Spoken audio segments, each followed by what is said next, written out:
Hélène Keller est devenue sourde et aveugle vers l'âge de 19 mois, probablement à cause de la méningite ou alors de la scarlatine, donc des suites d'une maladie.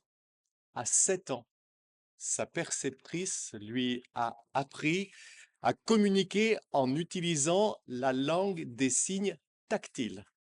Puis, elle a appris à lire en braille et aussi à écrire. Hélène Keller est la première personne, à la fois sourde et aveugle, qui ait obtenu un diplôme universitaire.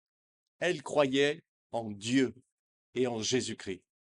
Elle a écrit ceci: les meilleures et les plus belles choses du monde ne peuvent être vues ni même touchées. Elles doivent être ressenties avec le cœur. Aujourd'hui, je vous parle de la plus grande chose au monde. La plus grande chose au monde et pourtant l'une des moins connues.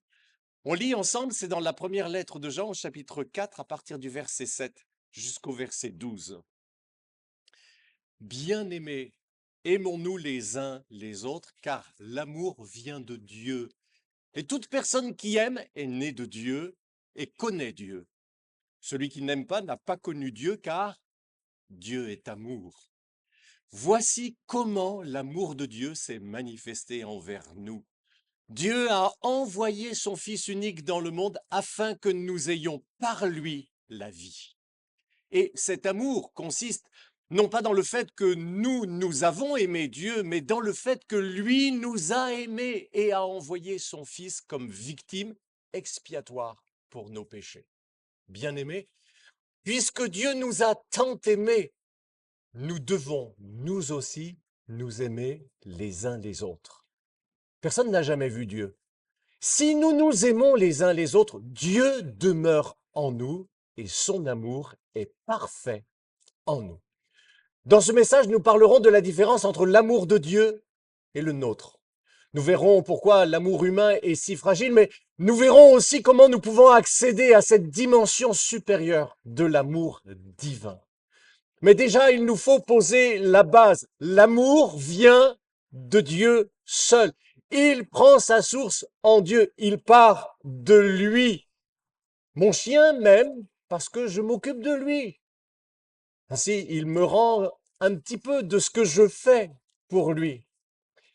Mais j'ai aimé mon chien avant qu'il ne m'aime parce que le premier, j'ai vu à l'avance la relation que nous pourrions avoir ensemble. Le jour où je l'ai vu la première fois chez l'éleveur, je voyais déjà toutes ces choses. Mais lui, il ne me regardait même pas. Aujourd'hui, on est très liés, on fait des super balades ensemble, mais c'est moi qui ai pris l'initiative de la relation. Dieu aime alors qu'il est encore tout seul à aimer. Dieu aime quand personne d'autre n'a encore jamais aimé. Dieu prend l'initiative de l'amour. Dieu aime le premier, nous dit Jean. Dieu est l'origine ultime de l'amour.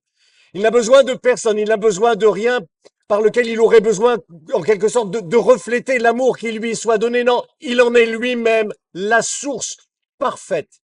Quant à nous, dit Jean, nous l'aimons parce qu'il nous a aimés le premier. L'amour de Dieu, c'est quelque chose de tangible. Il n'est pas resté juste dans le domaine des sentiments. L'amour de Dieu s'est manifesté, nous dit encore l'apôtre Jean. Ça veut dire qu'il a fait irruption dans notre monde d'une manière éclatante. Ça s'est passé sur une croix, un instrument de supplice méchant et cruel. Quand le Fils de Dieu y a donné sa vie, il y a 2000 ans, Paul écrit, en effet, alors que nous étions encore sans force, Christ est mort pour des pécheurs au moment fixé. À peine mourrait-on pour un juste, peut-être accepterait-on de mourir pour quelqu'un de bien, mais voici comment Dieu prouve son amour envers nous alors que nous étions encore des pécheurs. Christ est mort pour nous. Jésus dit, je suis le bon berger. C'est pour ça que je donne ma vie pour mes brebis. Celui qui n'est qu'un employé celui qui ne fait que travailler pour de l'argent, s'enfuit quand il voit venir le loup, parce que les brebis ne lui appartiennent pas et il n'y fait pas attention en vérité. Mais moi j'aime mes brebis m'appartiennent, alors je reste, je donne ma vie pour mes brebis, je suis le bon berger. Il n'y a pas de plus grand amour que de donner sa vie pour ses amis. Comme dit Jean, Jésus a été une victime expiatoire pour nos péchés, c'est-à-dire qu'il s'est donné en sacrifice pour le pardon de nos péchés. Mes amis, s'il n'y avait pas eu cette croix, il nous manquerait la référence pour que nous sachions ce qu'est l'amour à son plus haut niveau. En Jésus-Christ, Dieu nous a aimés le premier.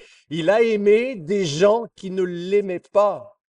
Il nous a aimés quand nous ne pensions pas à lui, quand nous ne regardions pas à lui, quand nous n'avions rien à faire de lui. Il nous a aimés quand nous lui tournions encore le dos. Il nous a aimés malgré tout ça. Il nous a aimés le premier, comme quand Jésus a prié sur la croix. Père, pardonne-leur parce qu'ils ne savent pas ce qu'ils font. Dieu est le créateur et la source de l'amour.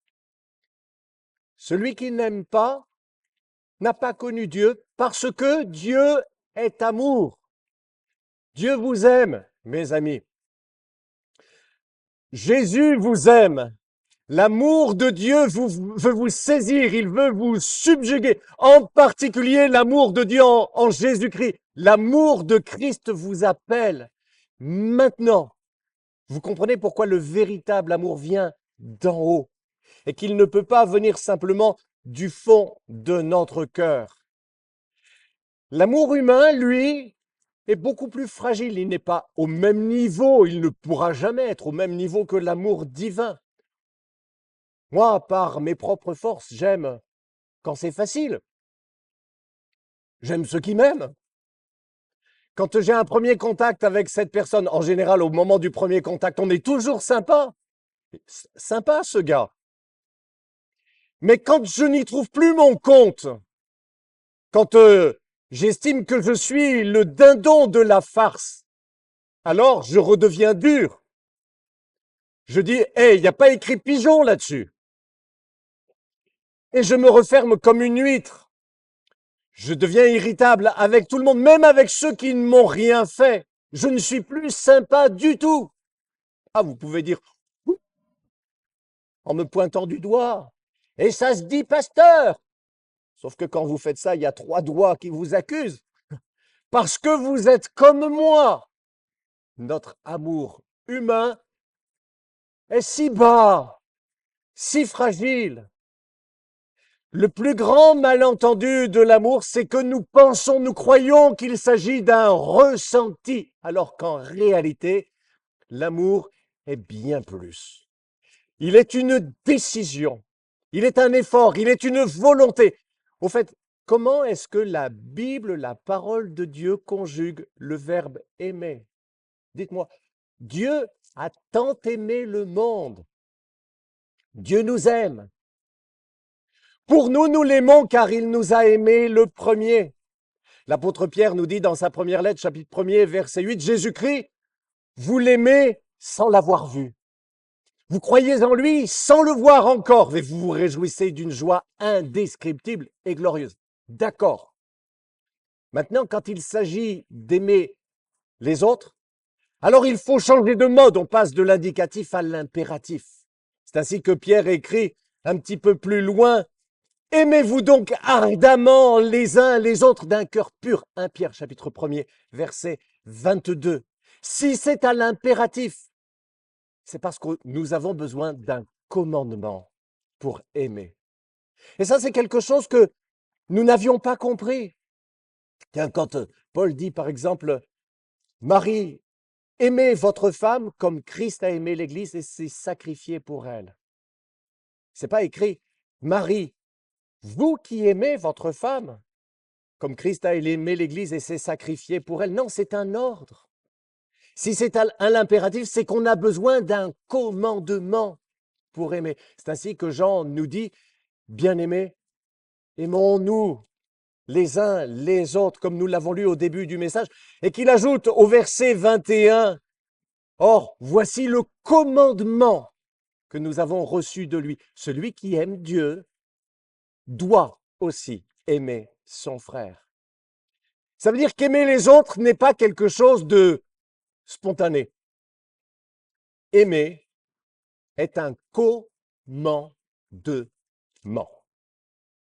Parce que l'amour véritable dépasse le simple ressenti et qu'il va devoir aller puiser plus profond. L'amour véritable nécessite un choix d'abord et puis ensuite une volonté pour tenir. L'amour véritable ne peut pas se contenter d'être un simple miroir. Je t'aime parce que tu m'aimes. Ça, c'est trop facile. L'amour véritable va trouver des ressources pour exister quand il n'a plus de soleil pour l'éclairer. Il va même trouver des ressources pour continuer à grandir quand il n'a plus de pluie pour l'arroser. L'amour véritable est capable d'exister même quand il n'y a rien en face de lui qui continue à l'encourager, à aimer. L'amour vrai ne peut se contenter d'être spontané. Il ne peut être qu'intentionnel. Il est le fruit d'une décision. Il est le fruit de notre volonté. Ah, ah. Moi, je vous dis ça parce que ça va à l'encontre de nos conceptions. Nous, on pensait que l'amour, c'était un truc qui nous arrive comme ça. Nous réduisons l'amour à un ressenti. Mais l'amour n'est pas quelque chose de matériel. L'amour n'est même pas humain en réalité. Il est surnaturel. Il vient de Dieu. Et nous devons aller le puiser là où il se trouve, en Dieu. Quand la source de l'amour humain, elle, est tarie. Et nous allons trouver une autre source débordante, jaillissante, inépuisable, celle-là. Regardez comment ça se passe dans le couple. Depuis notre plus jeune âge, nous avons été bercés de stéréotypes romantiques. Alors nous, on n'a peut-être pas lu les grands classiques comme Roméo et Juliette, mais on a vu leur alter ego au petit écran. Jane et Monsieur Darcy. Et puis aujourd'hui, c'est Kevin et Samantha des Marseillais. Pauvres de nous. Et du coup, les filles rêvent encore du prince charmant. Miskine. Un jour, mon prince viendra avec les petits oiseaux derrière qui font cuit, cuit, cuit, cuit, cuit. Il viendra me chercher sur son beau cheval blanc, sa voiture trop stylée qui déchire grave. Nous sommes persuadés, parce qu'on nous l'a raconté comme ça, que l'amour doit ressembler à une romance. C'est parce qu'on croit ça que souvent ça se termine par une bad romance, une mauvaise histoire d'amour, justement, comme dit la chanson. Pour connaître l'amour vrai et durable, il faut sortir du rêve. Il faut s'extirper de l'illusion. Vous savez, comme des films romantiques avec le beau et patient Jack et la belle et rebelle Anna. Il y aura une scène dans le film, dans une maison de campagne dans les Highlands, en Écosse. Ça fait rêver, avec un feu de cheminée. L'amour nous raconte comment, le film, pardon, nous raconte comment l'amour finit par s'établir entre les deux. Il y a la magie qui s'opère. Et nous, on gobe. On croit que l'amour, c'est magique. Pour qu'il se passe quelque chose, il faut que la magie opère pour que les deux soient raccords. Et voilà ce qu'il y a derrière, ce que le film nous fait avaler. C'est que l'amour, c'est quelque chose comme d'extérieur à nous-mêmes. Il faut que la magie opère et puis c'est tout. Et on y croit. Sauf que dans l'amour, à long terme, je parle en particulier du couple, il n'y a pas de magie. Il n'y a rien de magique. Pourtant, c'est le long terme qui compte là, oui ou non? Aimer sur le long terme ne peut être réduit à un état, même pas, encore moins à un ressenti. Aimer sur le long terme ne peut provenir que d'un choix. Marie, aimez votre femme et ne vous aigrissez pas contre elle. Les femmes âgées apprendront aux jeunes femmes à aimer leurs maris et leurs enfants. Où est-ce que vous voyez John et Monsieur Darcy, le beau Jack et Anna dans tout ça? Nulle part, mes amis. Le monde nous dit il faut être vrai avec soi-même. C'est pourquoi quand on ne ressent plus l'amour, eh ben on se sépare et c'est tout. Parce qu'on n'a pas compris que le véritable amour est intentionnel. C'est pas un ressenti, c'est un acte de volonté. En cette année, 38 mariages ont été célébrés à travers la série sur M6, Mariés au premier regard. 38 mariages. Au bout de 7 ans, il n'en reste plus que 2 qui tiennent encore. Les 36 autres se sont déjà terminés par un divorce. Je souhaite long mariage aux 2 qui restent encore. Tout ça pour ça. La vérité, c'est qu'on se rend incapable d'aimer parce qu'on est dans l'illusion sur ce qu'est l'amour. On se ment à soi-même. Non, l'amour ne tient pas à un premier regard. Certainement pas. Bien sûr, il vaut mieux qu'on trouve sa femme jolie ou son mari beau et attirant. Mais l'amour qui dure ne dépend pas au bout du compte du regard pour si peu. Parce qu'au bout de quelque temps, on ne voit même plus ni le joli visage, ni la silhouette canon. On ne voit plus que tout le reste. Aime ta femme, celle que tu as en chair et en os devant toi, pas celle que tu n'auras jamais en t'inscrivant sur Tinder pour te faire rêver devant des photos qui défilent. Aime ton mari, pas le beau et patient Jack du film. En fait, vous savez, le beau et patient Jack du film n'est qu'un acteur qui, dans la vraie vie, a déjà divorcé 3 fois. Et il trompe régulièrement sa 4e femme avec la moitié des maquilleuses qu'il rencontre au gré de ses tournages. Ah oui, c'est à ça qu'il ressemble dans la vraie vie, le beau et patient Jack. Le véritable amour, lui, est fidèle, volontaire. Tiens, en fait, entre parenthèses, pour les jeunes, pas que les jeunes, c'est pour ça qu'on n'apprend pas à aimer à travers les flirts de jeunesse.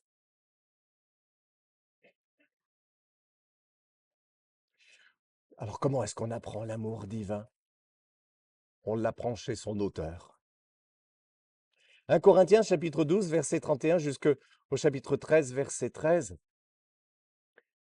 Aspirez aux dons les meilleurs. Je vais encore vous montrer la voie par excellence. Si je parle les langues des hommes et même celles des anges, mais que je n'ai pas l'amour, je suis un cuivre qui résonne ou une cymbale qui retentit. Si j'ai le don de prophétie, la compréhension de tous les mystères et toute la connaissance, si j'ai même la foi, toute la foi jusqu'à transporter des montagnes, mais que je n'ai pas l'amour, je ne suis rien. Et si je distribue tous mes biens aux pauvres, si même je livre mon corps aux flammes, mais que je n'ai pas l'amour, cela ne me sert à rien. L'amour est patient. Il est plein de bonté. L'amour n'est pas envieux. L'amour ne se vante pas. Il ne s'enfle pas d'orgueil. Il ne fait rien de malhonnête. Il ne cherche pas son intérêt. Il ne s'irrite pas. Il ne soupçonne pas le mal. Il ne se réjouit pas de l'injustice, mais il se réjouit de la vérité. Il pardonne tout. Il croit tout. Il espère tout. Il supporte tout. L'amour ne meurt jamais. Les prophéties disparaîtront, les langues cesseront, la connaissance disparaîtra, En effet, nous connaissons partiellement et nous prophétisons partiellement, mais quand ce qui est parfait sera venu, ce qui est partiel disparaîtra. Maintenant, donc, ces trois choses restent. La foi, l'espérance, l'amour. Mais la plus grande des trois, c'est l'amour. 1 Corinthiens chapitre 13. Le chapitre 13 se trouve entre le chapitre 12 et le chapitre 14, qui sont consacrés à la question des dons spirituels dans l'Église. En fait, le chapitre 13 sert de pivot entre le chapitre 12 qui décrit les manifestations du Saint-Esprit et leur but, et le chapitre 14 qui nous parle et qui expose les manières d'exercer les dons spirituels afin d'édifier l'Église. Et au milieu, nous trouvons la description de l'amour au chapitre 13 qui sert de trait d'union entre les deux autres chapitres pour nous dire que c'est quand on est animé de l'amour que l'on exerce comme il faut les charismes que Dieu a donnés à son Église pour qu'elle se fasse grandir et qu'elle se bénisse elle-même. Parce que seul l'amour nous donne la bonne motivation pour exercer les dons spirituels et seul l'amour nous guide pour justement les exercer efficacement. Je veux faire du bien aux autres. Je veux encourager les autres. Je veux les relever. Je veux éclairer les autres. Ce n'est pas pour rien que Paul place ainsi l'amour au cœur des manifestations du Saint-Esprit. C'est parce que l'Église de Corinthe était marquée par la division.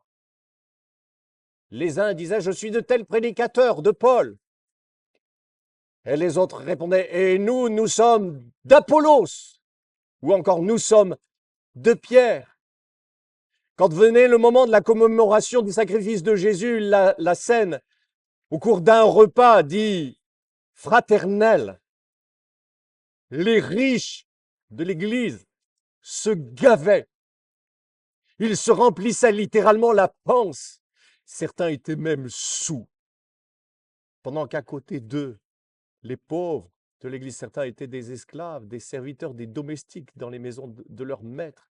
Pendant qu'à côté d'eux, le ventre des pauvres gargouillait. Ils bavaient et ravalaient leur salive devant les mets des riches. Les chrétiens de l'église de Corinthe étaient en procès les uns contre les autres devant les tribunaux de la ville. Vous vous rendez compte? Quel témoignage! Et à côté de ça, et pendant ce temps-là, lors des réunions de l'église, l'exercice des charismes était l'occasion pour certains d'étaler leurs dons devant tout le monde, leurs dons spirituels, surtout les plus spectaculaires. Même si ça devait conduire à des choses désordonnées dans l'Église, même si personne n'y comprenait rien. C'est dans ce contexte-là que Paul a écrit 1 Corinthiens chapitre 13. Ce chef-d'œuvre se manifeste de l'amour éternel, l'amour chrétien. Qu'est-ce que vous en dites, les amis? Et si nous, on apprenait à aimer pour de vrai? D'abord, ne confondons plus amour et sensualité. Contrairement à la sensualité, l'amour est tourné vers les autres et non vers soi.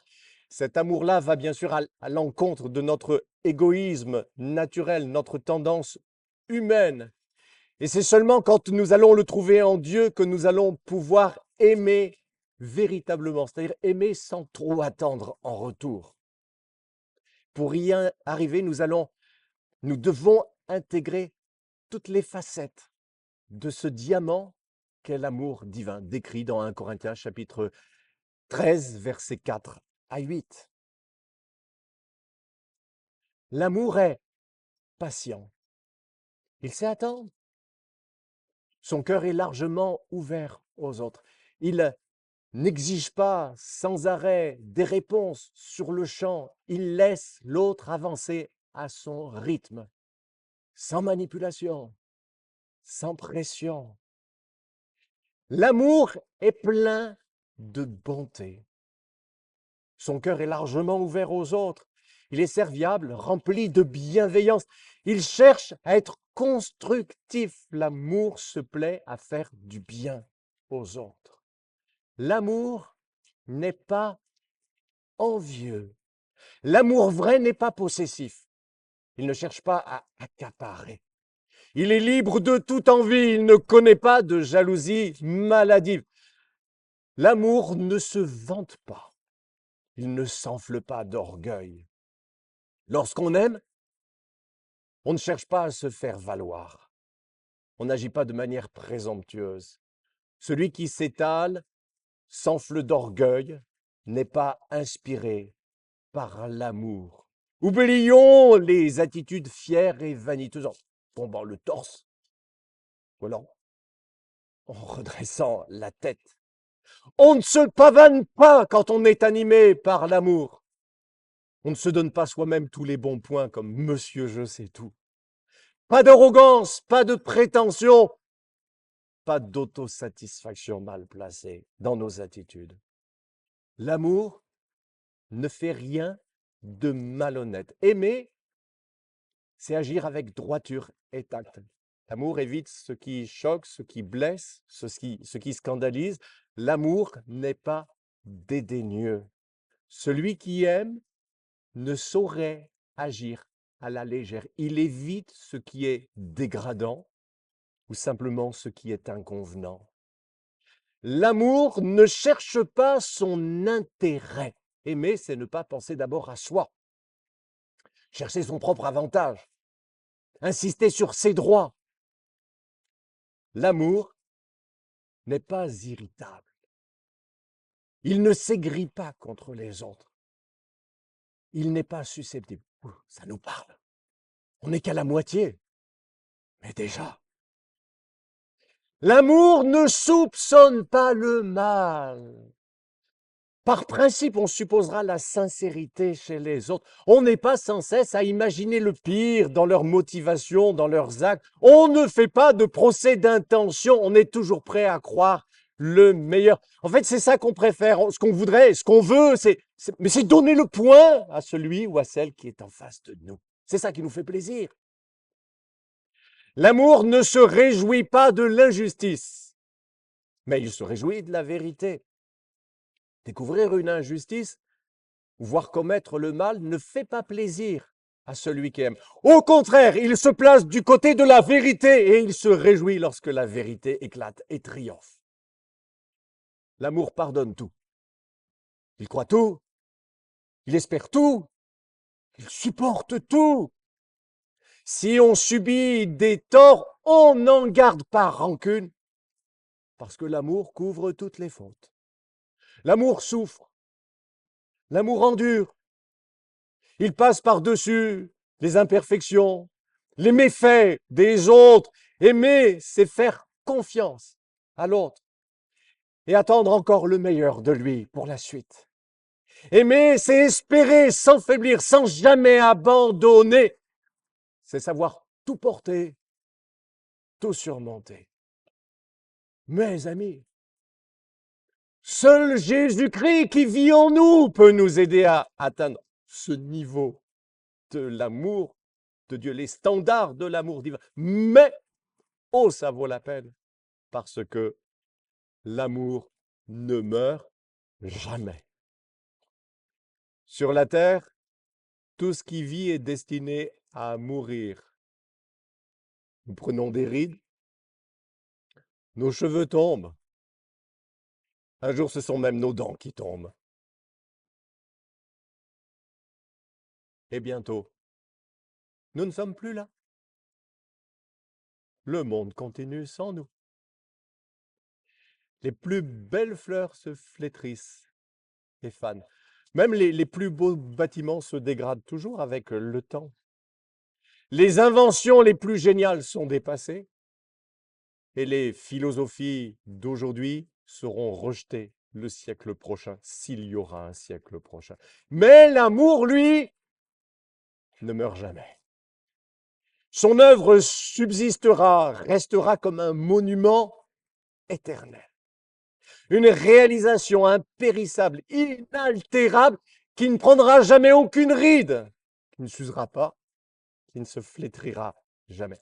L'amour n'aura jamais de fin.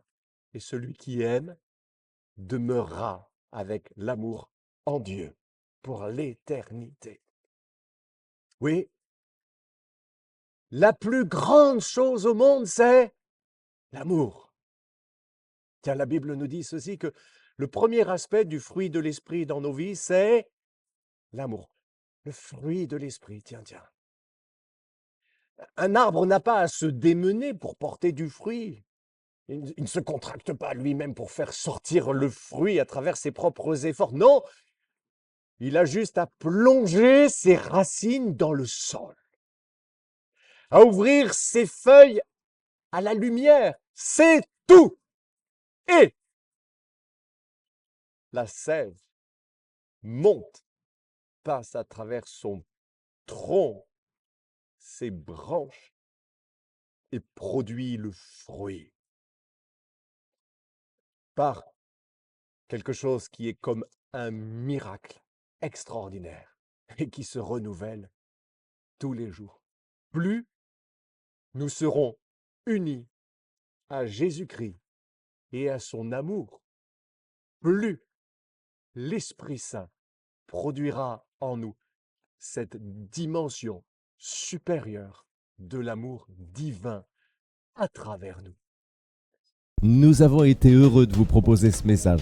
Déjà, s'il vous a plu, n'hésitez pas à le liker, voire à laisser un commentaire. Ça permettra à la vidéo de rayonner davantage auprès des autres utilisateurs. Aussi, abonnez-vous à notre chaîne. Ça vous permettra de bénéficier en continu du reste de nos programmes. Que Dieu vous bénisse.